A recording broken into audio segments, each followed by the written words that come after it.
नमो बुद्धाय।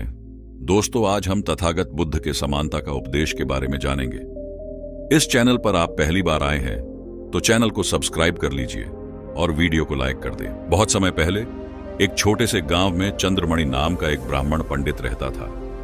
वह विद्वान था और वेद पुराणों का झांता था।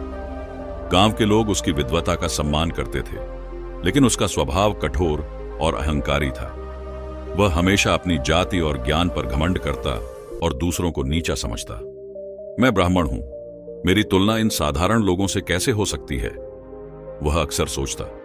उसी गांव में शिवा नाम का एक गरीब किसान रहता था। शिवा अनपढ़ था, लेकिन उसका दिल सरल और दयालु था। वह मेहनत से खेतों में काम करता और गांव के लोगों की हर संभव मदद करता। शिवा की लोकप्रियता और सरल स्वभाव के कारण लोग उसे पसंद करते थे, लेकिन चंद्रमणि उसे तिरस्कार भरी नजरों से देखता और उसे नीचा दिखाने का कोई मौका नहीं छोड़ता। एक दिन गांव में खबर आई कि पास के जंगल में भगवान बुद्ध ठहरे हैं और प्रवचन देंगे। यह सुनकर पूरा गांव उत्साहित हो गया। लोगों ने सोचा कि बुद्ध के प्रवचन सुनने से उन्हें जीवन का सही मार्ग मिलेगा। चंद्रमणि ने भी यह खबर सुनी। उसने सोचा, कौन है ये बुद्ध? क्या ये मुझसे ज्यादा ज्ञानी हो सकते हैं? मैं जाऊंगा और उनके ज्ञान की परीक्षा लूंगा। शिवा ने भी अपने दोस्तों के साथ प्रवचन सुनने का निश्चय किया। जब वह चंद्रमणि के पास से गुजरा तो चंद्रमणि ने उसे घूरते हुए कहा, तुम्हें वहां जाने की क्या जरूरत है शिवा? ज्ञान तुम्हारे जैसे अनपढ़ लोगों के लिए नहीं है। बुद्ध का प्रवचन तुम्हारे किसी काम का नहीं। शिवा ने विनम्रता से उत्तर दिया, पंडित जी, ज्ञान किसी एक का अधिकार नहीं है। मैं भी बुद्ध के प्रवचन सुनना चाहता हूं। शायद मैं भी कुछ नया सीखूं। अगली सुबह पूरा गांव बुद्ध के पास पहुंचा। बुद्ध के चेहरे पर गहरी शांति और करुणा थी। उनका सादगी भरा रूप देखते ही लोग उनकी ओर खींच गए। उन्होंने प्रवचन की शुरुआत करते हुए कहा, मनुष्य जाति, धर्म, धन और ज्ञान के नाम पर एक दूसरे को विभाजित करता है। बुद्ध के ये शब्द सुनकर चंद्रमणि को असहजता हुई। उसने खड़े होकर सवाल किया, भगवान, यह कैसे संभव है? मैं ब्राह्मण हूं। मेरे पूर्वजों ने वेदों की रचना की है। यह किसान शिवा, जो केवल खेतों में काम करता है, मेरे समान कैसे हो सकता है? यह तो ज्ञान और धर्म से कोसों दूर है। सभी की नजरें बुद्ध पर टिक गईं। शिवा भी चुपचाप खड़ा था। बुद्ध ने शांत स्वर में कहा, चंद्रमणि, अगर तुम कह रहे हो कि ब्राह्मण श्रेष्ठ हैं और किसान निम्न, तो मैं एक प्रयोग करना चाहूंगा। क्या तुम और शिवा इसमें भाग लोगे? चंद्रमणि ने तुरंत सहमति दी। वह सोच रहा था कि यह प्रयोग उसकी श्रेष्ठता साबित करेगा। शिवा ने भी विनम्रता से हामी भरी।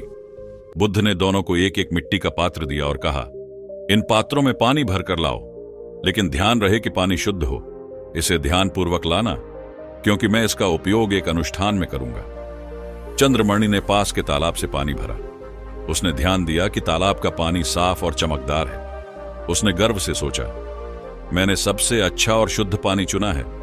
यह मेरी श्रेष्ठता का प्रमाण होगा। शिवा ने पास के कुएं से पानी भरा। उसने यह सुनिश्चित किया कि पानी साफ हो और पात्र को सावधानी से लेकर बुद्ध के पास लौटा। जब दोनों ने अपने पात्र बुद्ध को सौंपे तो बुद्ध ने पानी को देखा और मुस्कुराए। उन्होंने कहा, पानी शुद्ध है, अब इसे जमीन पर गिरा दो। चंद्रमणि और शिवा थोड़े चकित हुए, लेकिन उन्होंने बुद्ध के आदेश का पालन किया और पानी जमीन पर गिरा दिया। बुद्ध ने पूछा, अब मुझे यह बताओ, कौन सा पानी ब्राह्मण का था और कौन सा किसान का? चंद्रमणि और वहां मौजूद सभी लोग चुप हो गए। किसी के पास इसका उत्तर नहीं था। बुद्ध ने कहा, पानी को देखकर यह बताना असंभव है कि यह किसने लाया था। ठीक वैसे ही मनुष्य के भीतर का स्वभाव, उसकी आत्मा समान है। जाति, ज्ञान और धन केवल बाहरी चीजें हैं। यह हमें अलग दिखा सकती है, लेकिन हमारे भीतर का स्व एक समान है। चंद्रमणि, तुम्हारा ज्ञान और धर्म तभी सच्चा है जब वह तुम्हें सभी को समान दृष्टि से देखने की शक्ति दे। यदि तुम्हारे ज्ञान ने तुम्हारे भीतर अहंकार को बढ़ाया है, तो वह सच्चा ज्ञान नहीं है। बुद्ध की बातें सुनकर चंद्रमणि का सिर झुक गया। उसे अपनी गलती का एहसास हुआ। उसने शिवा की ओर देखा और कहा, मैंने हमेशा तुम्हें नीचा समझा। आज मैं समझा कि असली श्रेष्ठता विनम्रता और करुणा में है। मुझे माफ कर दो। शिवा ने उसे गले लगा लिया और कहा, पंडित जी, हम सब एक ही मिट्टी से बने हैं। आप मेरी माफी मांगकर मुझे छोटा न करें। हम सभी समान हैं। यही हमारी सबसे बड़ी ताकत है। उस दिन से गांव में बड़ा बदलाव आया। लोग जाति, धर्म और वर्ग के आधार पर भेदभाव करना बंद कर चुके थे। चंद्रमणि ने भी अपना अहंकार त्याग दिया और सभी के साथ समान व्यवहार करना शुरू कर दिया। बुद्ध के इस प्रवचन ने गांव के इतिहास में एक नई क्रांति लाई।